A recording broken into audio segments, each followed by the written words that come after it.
ఓం నమో భగవతే శ్రీ రమణాయ. చాలా సంతోషం నాయన. మహర్షుల వారిని అడిగే ప్రశ్నలు ఎట్లా ఉంటాయి అంటే పూర్తిగా అజ్ఞానజనితమై ఉంటాయి. అంటే భౌతిక చింతనతో కూడుకుని ఉండి వ్యక్తిత్వంతో చేసే పనులు వారు కూడా చేస్తారన్న భావనతో అడుగుతూ ఉంటారు. నాకు ఈ పేరు, నేను ఈ విధంగా సంతకం చేస్తాను, ఇది నా అక్షాత్తరం, ఇది నా సిగ్నేచరు అని మామూలుగా ఈ దైనందిక జీవితంలో జరుగుతున్నటువంటి విషయాలని కూడా ప్రస్తావిస్తూ ఉంటారు మహర్షుల వారితోటి. ముఖ్యంగా ప్రాపంచిక విషయ వాసనలతోటి వారికి ఏం సంబంధం లేదు కదా. ఆ విషయం తెలియకుండా మీరు ఎందుకు మీ పేరును సంతకం చెయ్యరు?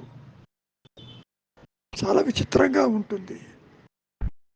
వారికో పేరు ఉన్నట్టు, వ్యక్తిత్వం ఉన్నట్టు, కార్యకలాపాలు వారు సంతకం చేస్తే అవుతుందన్నట్టు. బ్యాంకులో అకౌంట్ అనుకోండి, మీ సంతకం చూసి కదా వాళ్ళు బాగుందని మీకు లావాదేవీలు చేయించేది.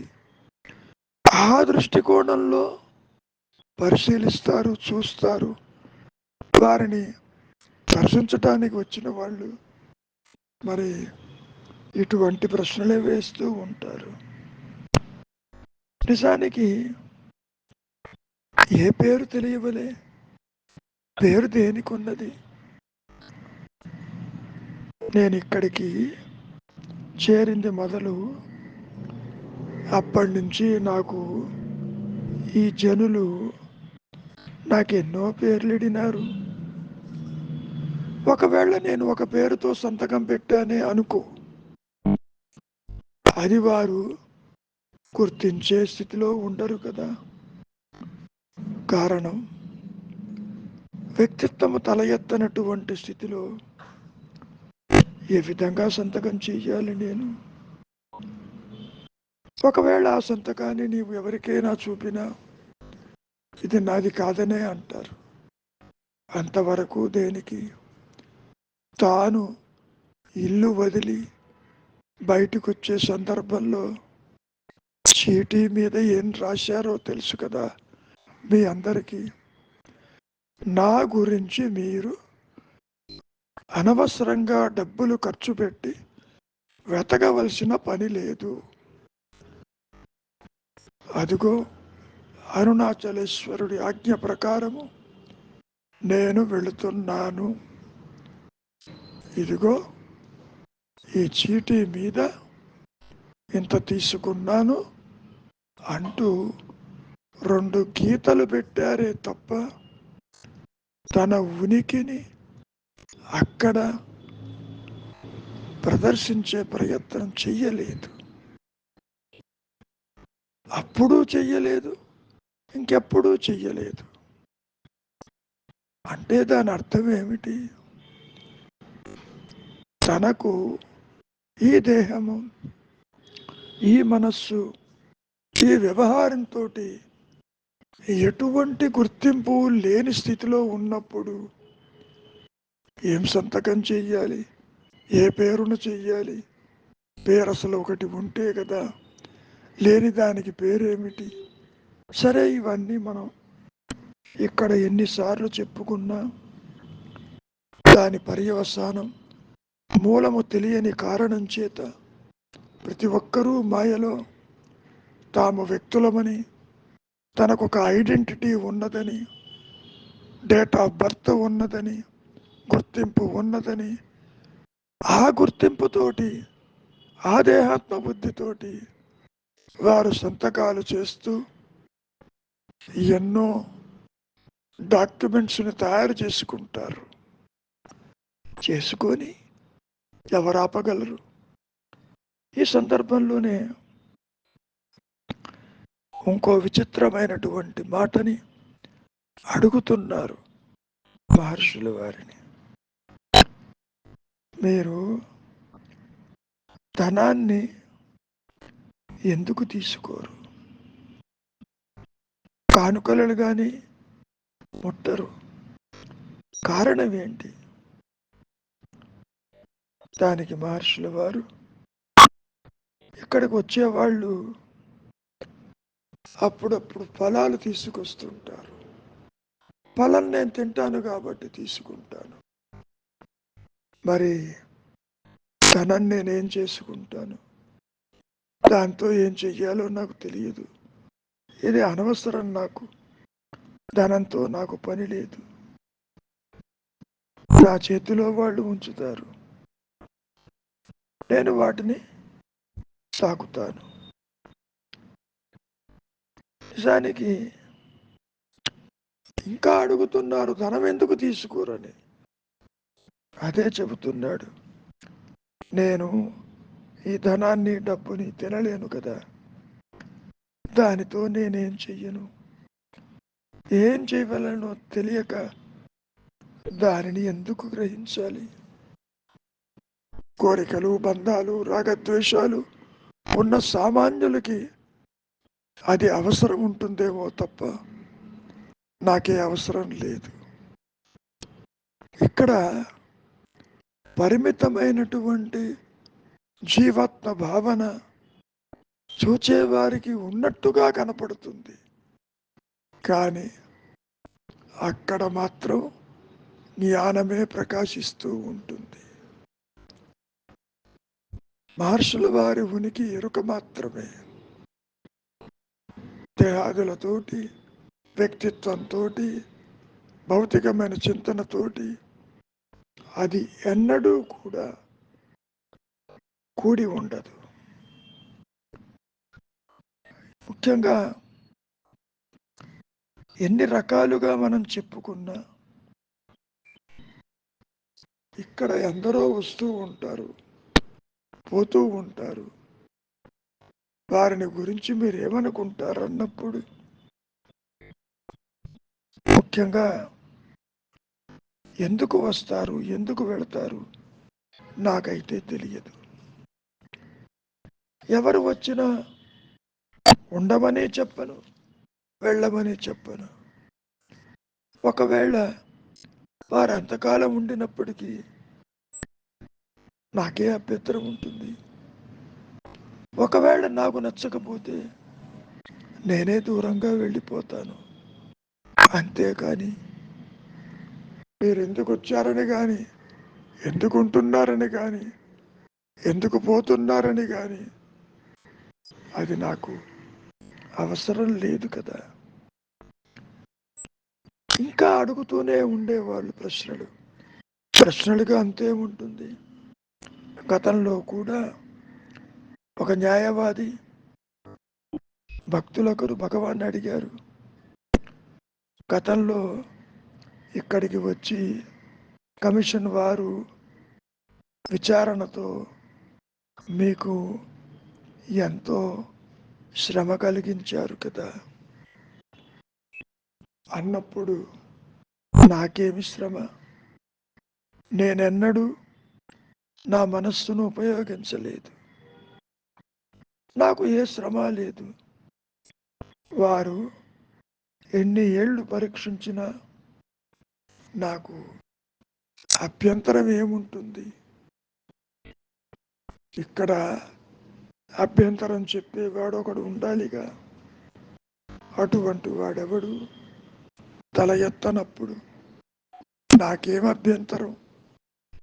ఎంతకాలమైనా వాళ్ళు నన్ను ప్రశ్నించని, నాకు తోచిన సమాధానం చెబుతూనే ఉంటాను. నాకు ఎట్టి శ్రమ లేదు అంటూ స్పష్టం చేశారు.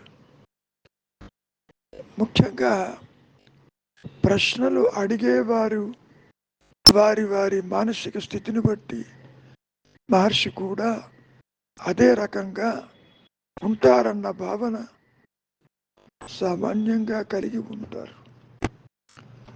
అందుకని ఆ విధంగా మాట్లాడటం జరుగుతుంది. అందరికీ ధనం అవసరం, ఆ దృష్టితో చూస్తారు. మీరు ధనం ఎందుకు తీసుకోరని. అందరికీ కోరికలు ఉంటాయి. మహర్షికి కోరిక ఉంది కావాలి. మీరెందుకు ధనం తీసుకోరు? ఆ ధనంతో కోరికలు తీర్చుకోవచ్చు కదా అన్న దృష్టికోణంలో ప్రతి ఒక్కరూ మాట్లాడుతూ ఉంటారు. మహర్షిని అర్థం చేసుకోవటం అనేది సామాన్యమైనటువంటి జనులకి, మనస్సుకి, వ్యక్తిత్వాలకి అది అర్థం కాదు. అది బోధించేది కాదు, సూచించేది కాదు. అంతవరకు దేనికి? వారి చేతికి 1949లో వ్రణం వచ్చింది, క్యాన్సర్ రూపేణ. దాని చింతన అసలు లేనే లేదే.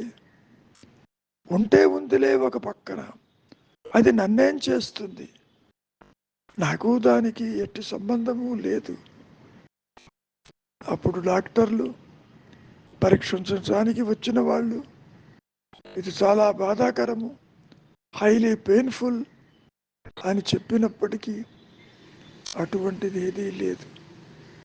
దాన్ని ఎన్నోసార్లు కొయ్యటం జరిగింది, ఆపరేషన్ చేశారు. ఆపరేషన్ చేస్తున్న సమయంలో కూడా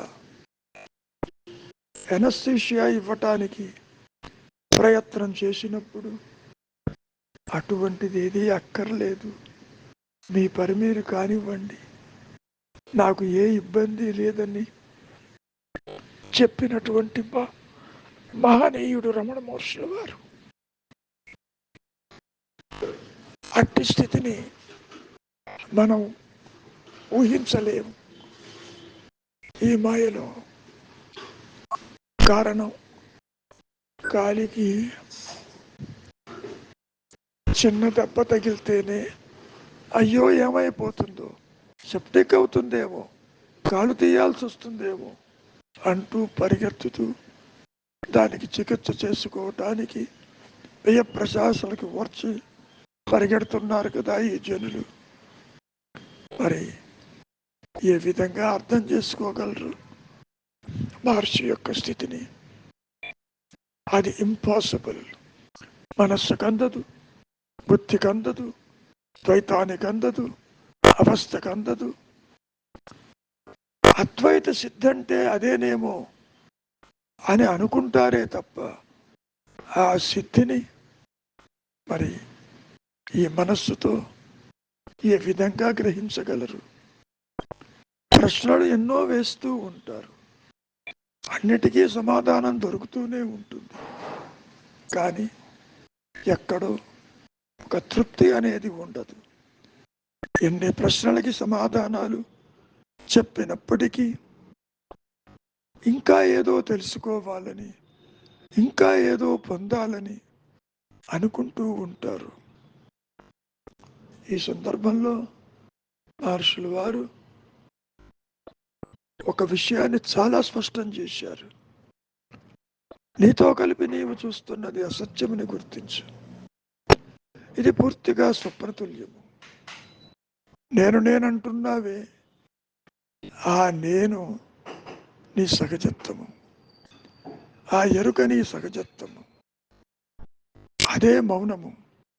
ఎరుకతో కూడిన ఆలోచన లేనటువంటి ఏ స్థితి అయితే మానసిక స్థితి ఉన్నదో అది నీ సహజత్వము, అదే ఎరుక. శుద్ధ సత్వ మనస్సే ఆత్మగా గుర్తించండి. నీవు విడిగా ప్రయాసపడక్కర్లేదు. ఇంతవరకు నీవు సేకరించినటువంటి జ్ఞానం ఉంది చూశావు, అది ఆలోచన రూపేణ బయటికి వస్తూ ఉంది. ఆలోచనల అదుపులో పెట్టుకో, ఆలోచన మూలం వెతుకు. చింత విహీనంగా ఈ జగత్తు, ఈ దేహాదులు, నీవు చూస్తున్నటువంటి చరాచర సృష్టి యావత్తు కూడా పూర్తిగా మానసికం సుమ. కళ ఏ విధంగా అయితే అసత్యము, ఇది కూడా అసత్యమే. ఇందులో సత్యము అణు మాత్రము కూడా దాగి ఉండలేదని మహర్షుల వారు హెచ్చరించారు.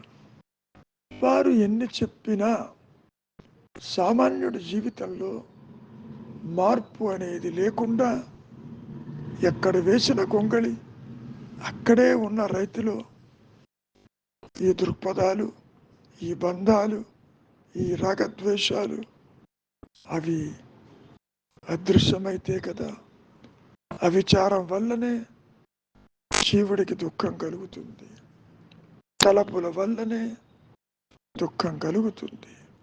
ఈ ప్రపంచాన్ని శాసించేది ఏదో కాదు, ఈ ఆలోచనలే. ఆలోచన లేని స్థితిలో మరి సృష్టి ఎక్కడ, జీవుడెక్కడ, జగత్తెక్కడ, కర్తృత్వం ఎక్కడా, భోక్తృత్వం ఎక్కడా, జనన మరణాలు ఎక్కడా లేవు కదా.